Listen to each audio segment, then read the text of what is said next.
The silence in the auditorium was suffocating.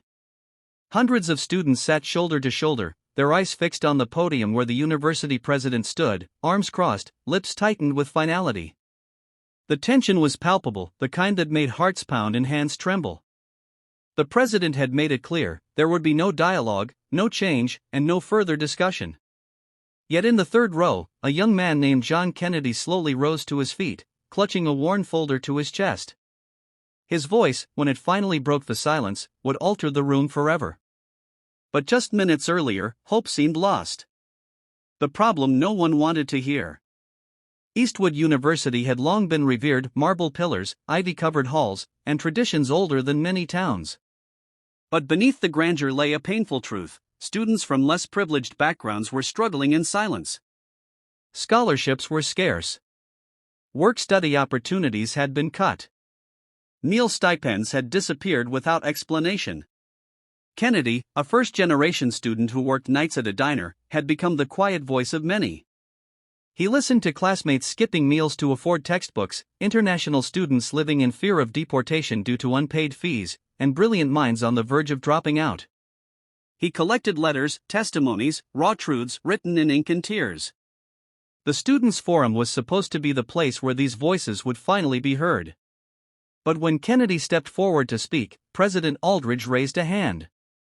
"This meeting is ceremonial," the president said curtly.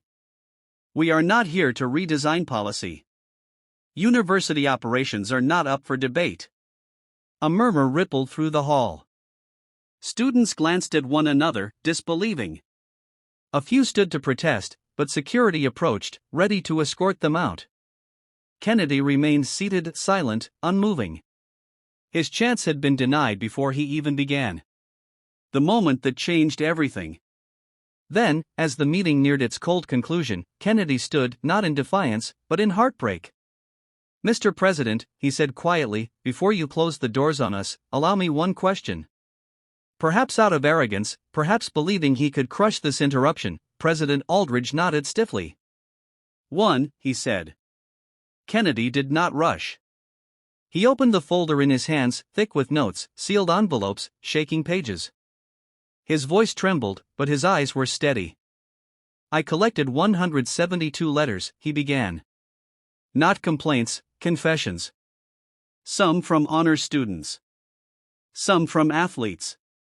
Some from those who clean your campus at night. All begging for one thing, to be seen."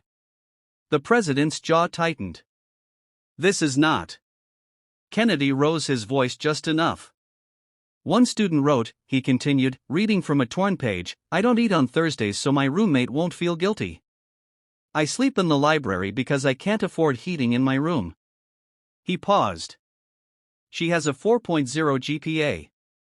The room froze. Then another letter. "And,"